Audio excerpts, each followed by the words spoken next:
Thank you for tuning into this podcast series on gender mainstreaming in the logistics sector. We are recording 5 podcasts, and today marks the fifth and final episode of the series. In this episode, we will be discussing what we can learn about gender mainstreaming from the humanitarian logistics sector. Our guest today is Gyöngyi Kovács, who is the Dean of Research at Hankin School of Economics. She is also the ERCO professor in humanitarian logistics at Hankin, the founding director of the Humlag Institute, and the founding editor of the Journal of Humanitarian Logistics and Supply Chain Management. Gyöngyi has also written about gender mainstreaming in the humanitarian logistics sector. Welcome to the show, Gyöngyi. Thank you for joining us today. We appreciate you taking the time to share your insights and experiences with our listeners. First, let's start with your definition of gender mainstreaming. Thank you, Sharipa, for having me on this podcast. It's really nice to talk to you again. I think gender mainstreaming, well, I don't want to now go for any scientific definition in that sense, but more maybe in how it is being used in the humanitarian sector. Many, many years ago, gender mainstreaming has hit also humanitarian logistics as a sector. And at that point, the big concern was about women in logistics and how to meet the needs of women beneficiaries, particularly through humanitarian logistics. So these were the two main issues back then. Gender mainstreaming has changed quite a bit over the last, say, 2 decades, and nowadays there's a lot more focus on all the varieties of gender, on LGBTQ plus communities, but also then kind of the intersectionality of vulnerabilities with other kinds of aspects as well. So we've kind of come a long way in a very nice, way to talk about, but there's a lot to be still done. What were the issues you observed in the humanitarian logistics landscape that motivated you to write about gender mainstreaming? There are two things that motivated me, to be honest. It's not just the issues that are observed. I come back to that in a second. But primarily because I started to work with Pamela Steele on this topic, and she had really worked a lot in the area of gender mainstreaming and in the area of humanitarian logistics. And then in the beginning, when we started to work together, she used to work still at Oxfam, but then she went to UNFPA and worked even more with kind of like hygiene issues and maternal care and antenatal care and things like that. So it became more and more focused on women in many different aspects of it. So that was one source of inspiration, and she is inspirational, very much so.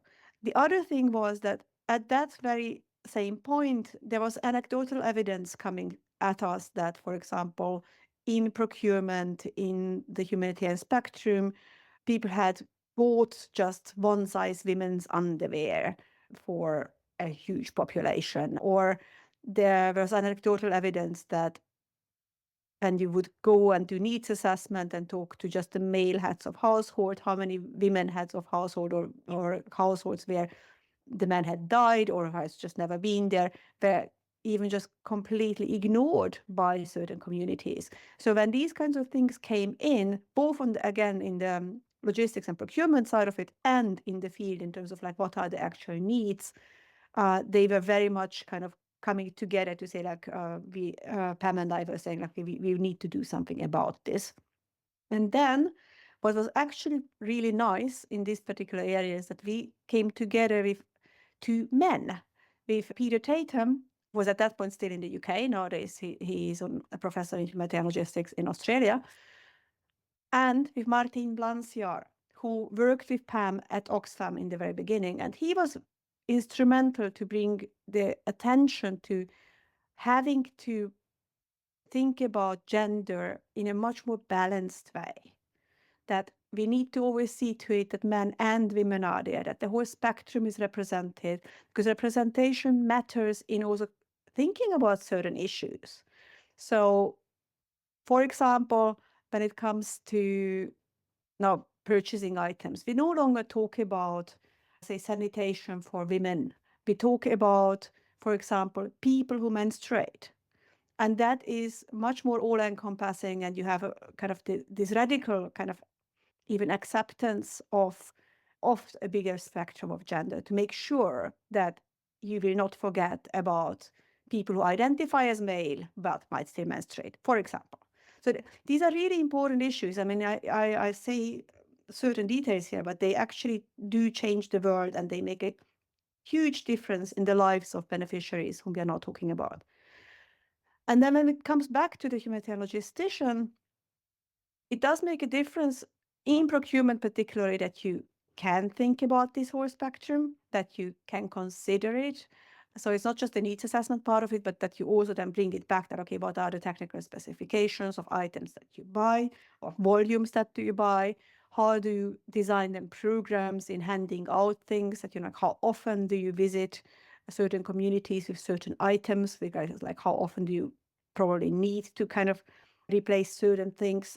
And also like, a lot of other aspects come in many different other parts of logistics. You have been working in the sector for over 25 years now. How do you think the sector has progressed in terms of gender mainstreaming? As said, we were very much focusing on women. It turned towards more of a balance. And then it now really kind of encompasses the bigger spectrum generally of gender. There's a lot to be done though, because I mean, when it comes to gender mainstreaming, the point is that you consider these nuances in everything you do. And I mean, we still have manuals in even humanitarian events. We still have, for example, I mean, we might have a much better percentage of women nowadays in the area of supply and procurement, but we still lack, generally speaking, people who, or kind of like a bigger spectrum when it comes to, say, warehousing jobs or transportation jobs.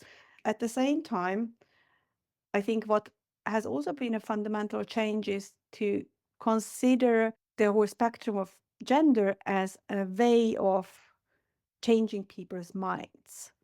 So, for example, there have been situations in which female drivers were selected in conflict zones because they would be perceived as less of a threat and thereby kind of mitigating otherwise potentially explosive situations just by the fact that it wouldn't be a male driver. So that kind of thing, like, it just changes your thinking about it.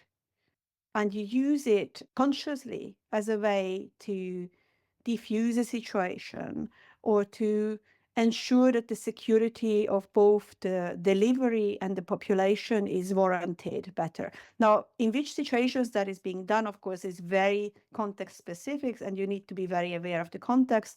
But another thing that has become much more typical in the sector is that whenever you are deployed to any kind of disaster, there are all sorts of gender awareness trainings that one has to do, and not just once, but just before every deployment and in every deployment. And people and organizations have programs by which they make you go through it, like, yes, you are now in this country, in this environment, pay attention to X, Y, Z, which is very, very specific to this country or environment.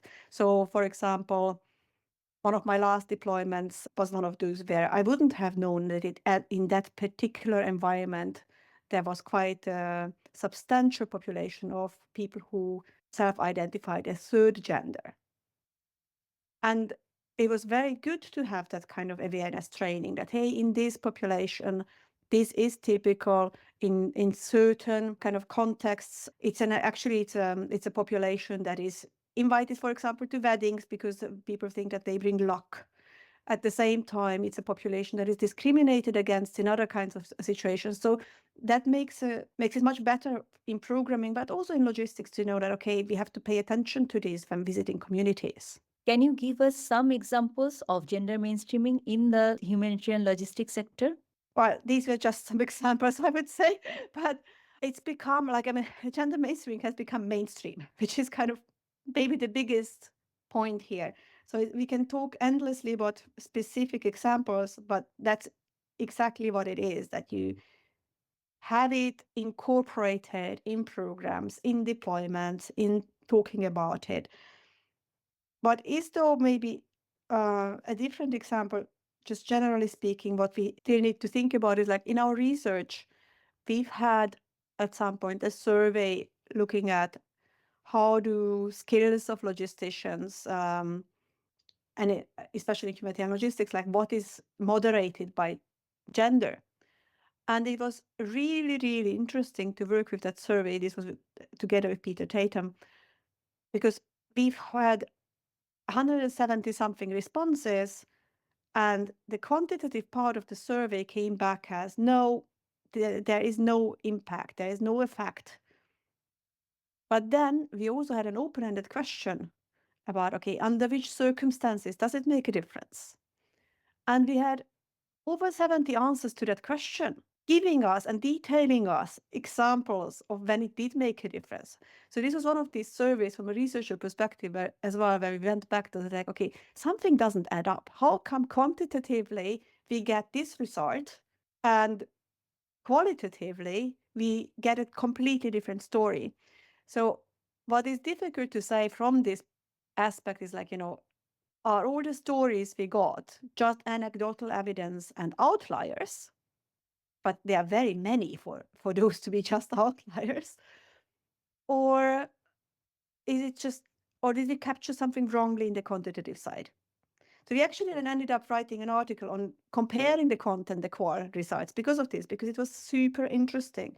And yet, I have to say, if you are a qualitative researcher, if you would only have had that data, we would think that gender is a really big problem, and there are so many aspects and issues, and the gender of the logistician makes a huge difference in so many different ways. But when it comes to the stats, it doesn't show. So at the end of the day, I do think that what we did capture were wonderful stories, but probably outliers to the regular what happens. Who do you think has played a significant role in promoting gender mainstreaming in the humanitarian logistics sector? There are several different people and also organizations that have played a significant role. And let me just also maybe come to one fact here that, to be fair, when you look at, for example, in like a long time ago, there used to be a lot of like women in logistics endeavors. They still exist. And the logistics sector is still fairly male. But in contrast, some aspects of humanitarian logistics and also healthcare logistics aren't. So it's kind of an interesting, detail to this.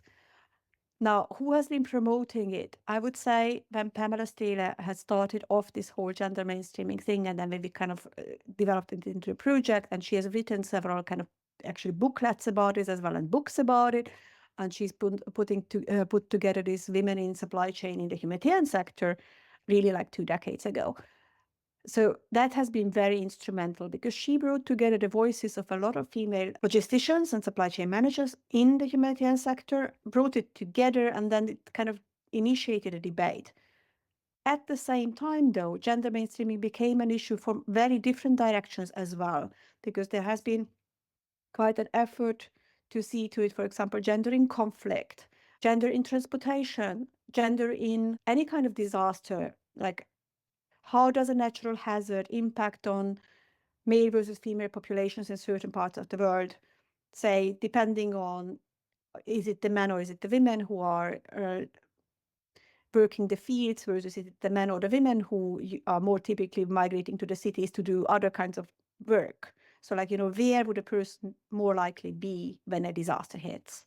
That's one aspect to it.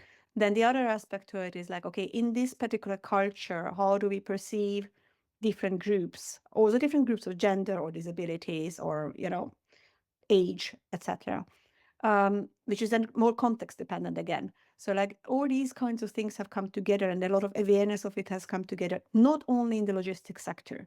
In fact, logistics was probably relatively late to this. Just that kind of maybe the whole story is much bigger.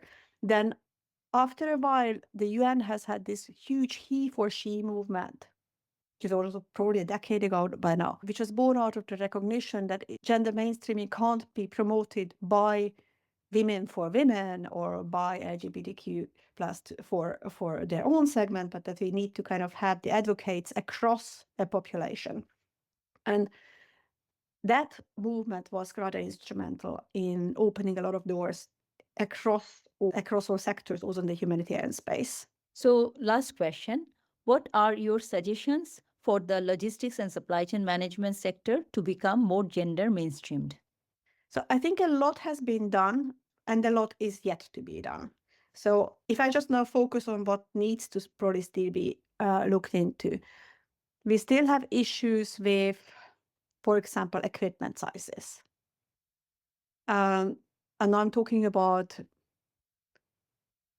say, trucks and lorries. Like, how do you get into a truck or a lorry? How big is it? Can you actually drive it if you are not of a certain size? It's probably more known when it comes to pilots that they need to be a certain size and certain weight, even in certain kinds of equipment. So and not all of this is made so that women could actually qualify. How much do you need to carry? How can you reach certain things? Does a bulletproof vest actually work for people who have certain types of breast sizes?